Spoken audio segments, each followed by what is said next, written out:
Vive l'accro, vive l'acropora. Eh ben, ça commence bien.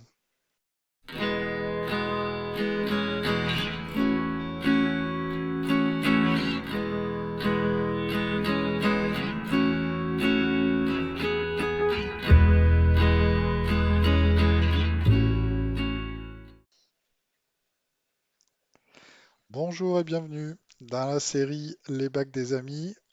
Voici le bac de Benji, alias Mister Gazon.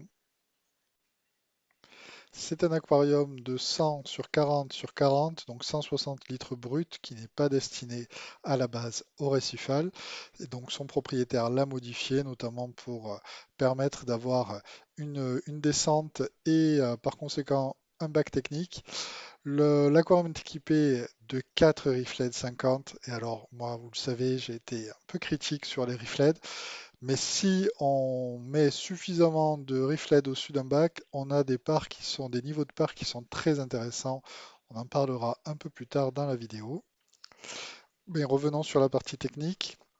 Dans le bac technique, il y a une partie bac à bouture, elle aussi équipée et éclairée en Reefled, un écumeur NIOS 120 avec Skim Breeze et bien sûr tout ce qui va être pompe doseuse. Donc là aussi, je parlerai de sa méthode un peu plus tard dans la vidéo et la réserve d'osmosée qui est située à côté du bac.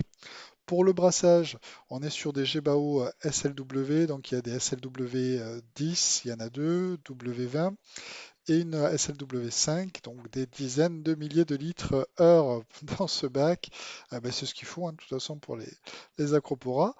Et la pompe de remontée, c'est aussi une Gebao 2500 litres heure. Pour revenir sur les Reefled, elles fonctionnent 12 heures par jour et à leur pic, elles sont à 100% au niveau des bleus, 50% au niveau des blancs et 25% au niveau du moonlight. Et alors au niveau de la caméra, c'est-à-dire au niveau du sol et au niveau du milieu du bac, donc dans cette zone-là, on est à 300 de part. En haut, on est à 600, donc les acroporas ne manquent absolument pas de photons. Ils sont bien nourris, enfin leurs zooxanthelles sont bien nourris, c'est vraiment parfait.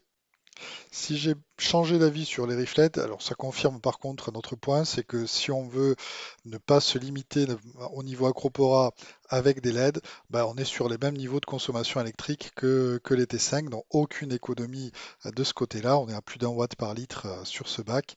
Donc très clairement, les LED, oui, les RIF-LED, oui, les préconisations constructeurs en termes de nombre de lampes par bac, non, si on est sur des acroporas exigeants. En parlant acropora, justement, les voici, ils sont situés dans la partie la plus haute et la mieux brassée du bac.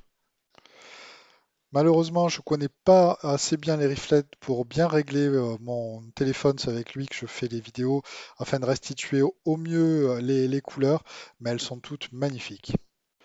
D'ailleurs, les coraux sont aussi très bien disposés. C'est vrai qu'ils se mettent en valeur les uns les autres. On retrouve très rarement la même couleur l'une à côté de l'autre. Il y a un vrai souci esthétique pour faire quelque chose d'assez joli et pas simplement de poser les animaux les uns à côté des autres. Le bac est jeune, il a environ 2 ans et demi, donc il y a des colonies de toutes les tailles. Et elles sont nombreuses. Elles n'auront pas la place en l'état de toutes s'épanouir, mais heureusement, ça va changer. En plus, je suis sûr que certains râlent depuis le début de la vidéo d'avoir vu l'Hépatus dans ce bac. Hépatus qui est arrivé tout petit. Donc tout le monde va déménager prochainement.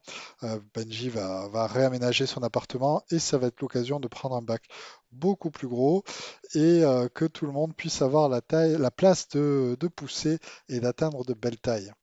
Allez, justement, en parlant des poissons, donc il y a l'Hépatus, il y a un couple de clowns, il y a deux demoiselles et un Hexaténia, ainsi que deux Synchiropus. Et là, le Splendidus, c'est un de mes poissons préférés.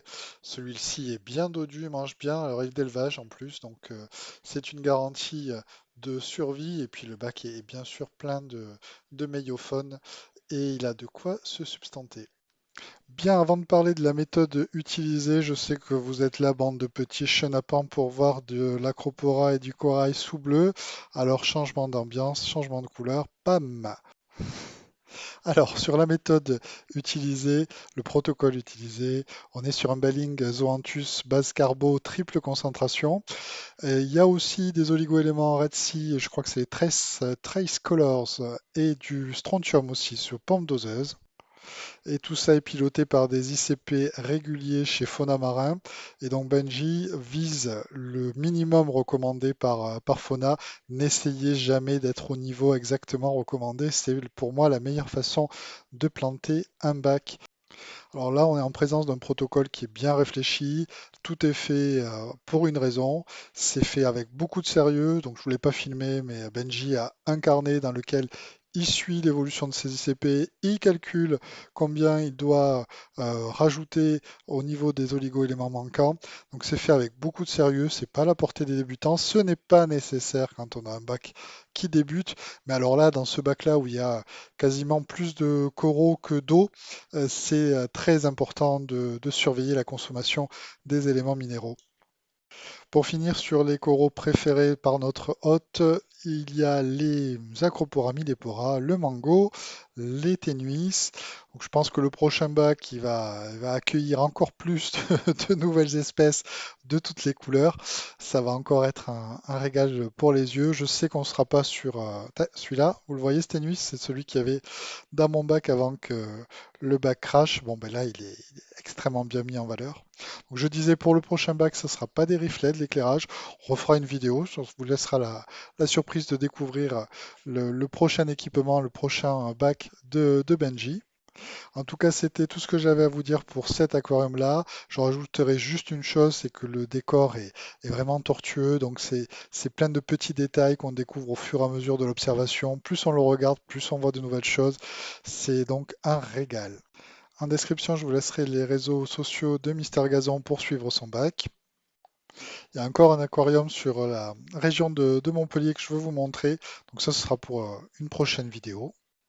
En parlant de prochaine vidéo, donc on se retrouve en 2025 pour une nouvelle vidéo de l'évolution de mon Reefer 250. Il ne me reste plus qu'à vous souhaiter un joyeux Noël et une très bonne année. Et je vous retrouve en 2025. Merci d'avoir regardé. Au revoir.